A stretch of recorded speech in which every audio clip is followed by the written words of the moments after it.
Hey everybody, welcome to round 11 at the Hungaroring in Hungary. Coming off of my first career victory at the Nürburgring in Germany, first team win for the season, so everybody's pretty happy about that. And it was a legitimate victory, meaning it did not rely on any DNFs or strange events to take place, so that's good news. It means that the car is coming along. And of course, that means that there's going to be higher expectations from the team. I am expected to finish in the top four. Let's take a quick look at the starting grid. Lewis Hamilton on pole, and Vitaly Petrov and Nick Heidfeld and the Renault running second and third. So very impressive times on this circuit. And I qualified P8, and my teammate qualified a rather miserable 18th. So Sutil following pretty well behind in the teammate challenge on the season. So that means that soon I should be able to control the R&D of the car, which I've actually never really bothered with. I think by default it's set to balanced, and I've pretty much always left it that way. I should consider doing a season with like a Lotus or an HRT or a Virgin, and see, once I take over first driver status, set it to aggressive and see what happens. See if maybe I can do a little better than I might have just putting in a balanced approach. So you can see my options are down to 82%, pretty brutal.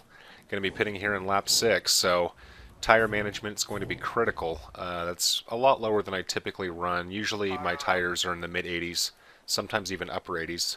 And if I have a really good qualifying session, maybe in the low 90s. And at 20%, this is a 14-lap race, so pitting in lap 6 actually is reasonably early. It's at least less than half. But if things get really bad with my tires, I may have to consider pitting sooner. So we'll have to wait and see how it goes. Obviously, I would love to make them last at least that long. So here we are to start, following Alonso in the Ferrari. And you can see Vettel over to the left. And this is kind of a tricky first corner. It slows down very, very quickly. And you can see I'm able to worm my way up. Oh, slight contact with Massa. He went very slow there. I have no idea what he was doing. Perhaps he's having flashbacks of taking a spring to the head up just around the corner here in 2009. Never really been the same since. And I guess I can't really blame him. So getting around here and competing with Vettel down through the little bend there, able to get around Vettel, and being scalded by my engineer for an aggressive overtake. That was, it was close. There's maybe some very, very slight contact, but certainly nothing too egregious. Besides, I never feel bad about giving Sebastian Vettel a bad time. Sorry. Coming up to the chicane here, and whoa, able to swing right in front of Rosberg. No contact made. That was very bold. I don't even think that I was really intending to do that as much as I was, hoping to avoid hitting the back of him, but he slowed down very fast, and I was able to exploit. And that gets me up to P4, and that's potentially very relevant. As you can see, I go way too slow and conservative around that little bend there. But the opening lap is very, very critical to make as much time on the leaders as you can, especially when your car is slower. But right now, able to maintain a pretty good pace with the leaders. And as we come up to the end of lap 1, it's going to be a question of how well I can keep these tires on. And let's have a look and see how Vettel competes with me down the straight here. You can see he's pretty close to me, but so far no indicators. And there's Vettel now. He's right behind me, and he's probably not going to get around me. But obviously it would not be over between us as we continue to duel here in lap 3. You can see now we're pretty much right back where we left off, coming down the main straight, and Vettel is definitely got the pace over me. He's not able to get around, but I'm feeling the pressure go a little bit wide at the hairpin. He's going to have a look on the inside of me, and boy, he is right behind me, so I really have to pay attention here. This is very, very easy to go wide, able to keep him behind me there, but you can see that I've turned up my fuel mix as a result of seeing just what kind of pace he has on me. Again, I'd like to finish in the top 4, so I am going to continue to fight for this position, but you can see now that there is a snake train of cars creeping up behind me, and Vettel is still all over my gearbox. And this is where the 82% option tires that I started on could become a factor. It could actually be affecting me now here in lap 3. I'm about halfway to my pit stop. You may have noticed at the start of the race that my tires are running a little yellow to start already. And, oh, contact with Vettel. I was coming around that bend a little, like just a hair wide, and I did have to downshift to kind of save my line, but I certainly wasn't dramatically offline, and Vettel was just right there, and unfortunately for him, took off his front wing, so he's probably calling me Carthaginian right now. And you can see, skipping ahead here to lap 4, I've traded in one German for another with Nico Rosberg and the Mercedes behind, and the exact same place where Vettel and I came into contact. Nico challenges me on the inside, but going to have to stay behind me for now. Basically, my tires are well and gone. I'm scheduled to pit in lap 6, but at this point I'm debating on actually pitting 1 lap early because of just how bad they are degraded, and you can see how conservative I am trying to keep the car online. And what the heck? What's this smoke on the left-hand side of the track? It looks like someone's engine's gone bye-bye. This might be Petrov, and Vitaly Petrov's engine is gone. I've never actually seen that before. I've never seen a blown engine in this game before. That was very distracting, and you could see just how slow I was coming down into turn 1, and I'm very surprised that the AI was not able to take advantage of that. But now you can see Rosberg still breathing down my neck, coming up here to the blind summit, and I think I'm pretty much going to have to pit. I don't actually have my tires showing here, but track is very, very slippery right now, and I'm doing my best to stay in front of Nico, start to slide a little wide there, and let's see if he challenges me at the chicane. No, he does not, and I'm able to handle it pretty well, but you can see that I'm a little slippery coming out. And safety car. Safety car has been deployed, and through no accident that I'm aware of, but you can see I'm holding up a train there.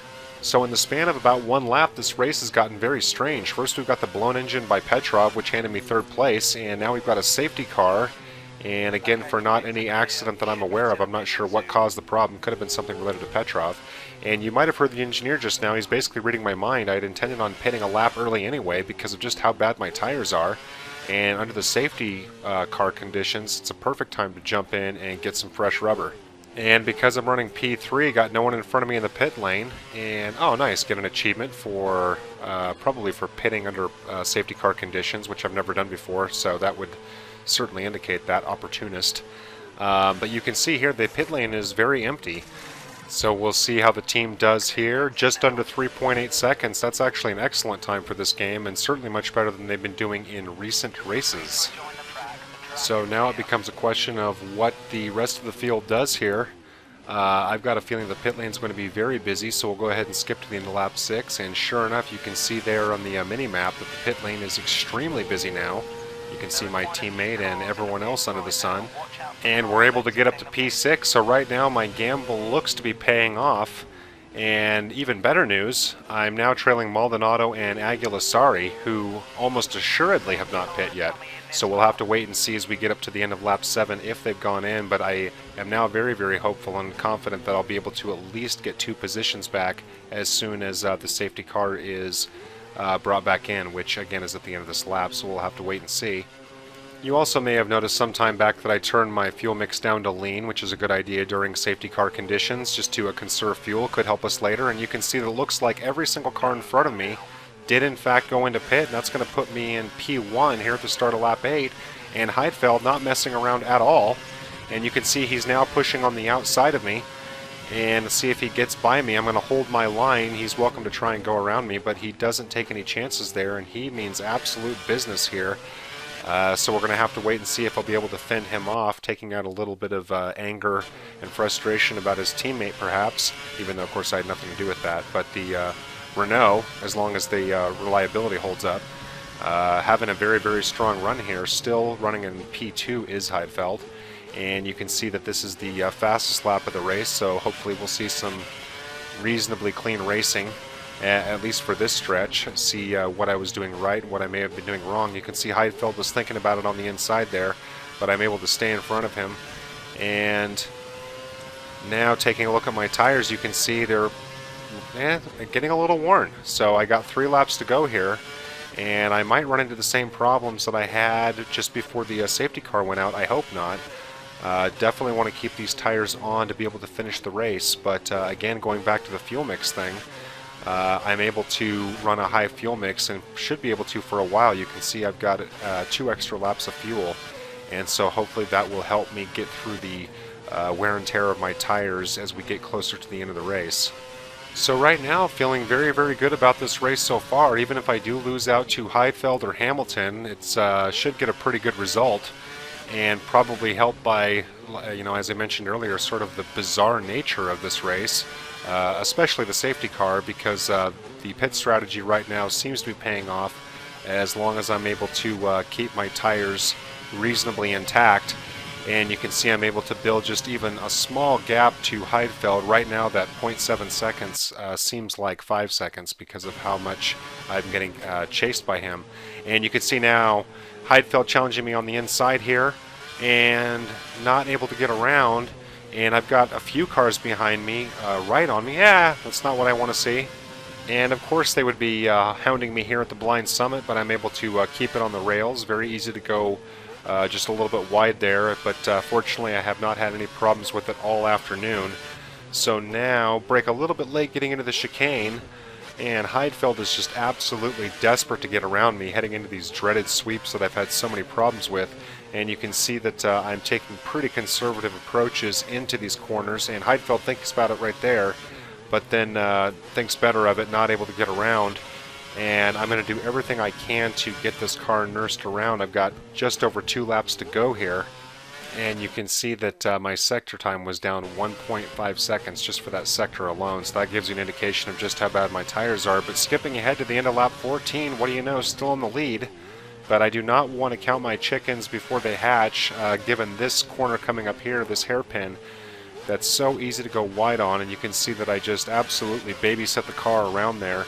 And part of it is out of concern of spinning out, and you can hear it even just right here. I'm just feathering the throttle, just absolutely scared to death of spinning out, and you could see what my tires look like at the end of the race. But what do you know, 2 in a row for myself and Force India. So again, that was probably mostly helped by the circumstances, but I will take it. So let's take a look at the final results here. Heidfeld able to take advantage of his qualifying position. Hamilton dropped back just a few there. And my teammate able to get up to P9, so that's good news. He was probably also able to take advantage of the safety car conditions. And what a disappointment for Petrov. He had that really, really strong qualifying. So kind of a mixed bag for Renault this week. But meanwhile, I'm happy. And now looking ahead to my favorite track on the calendar, Spa in Belgium. And here's something that you don't see every day or every year. Heidfeld with a podium cinematic here. That's actually something I've never seen before on this game. So this game was, or this race in particular, I should say, absolutely full of firsts. So per usual, going to leave you guys with a couple minutes of highlights here. I want to thank you again for watching. I hope you enjoyed it. Again, I'm looking forward to getting to Belgium and seeing how well I can handle, again, my favorite track on the calendar. I absolutely love Spa. And not because I race well there. In fact, I actually struggle there quite a bit, but I just love the track itself. And if you guys are bored in the meantime, feel free to check out my channel. I just posted a stockpile of Forza 4 videos, including a couple with commentary if you have any interest in that. So I think that's enough out of me. Thanks again for watching, and I'll see you in Belgium.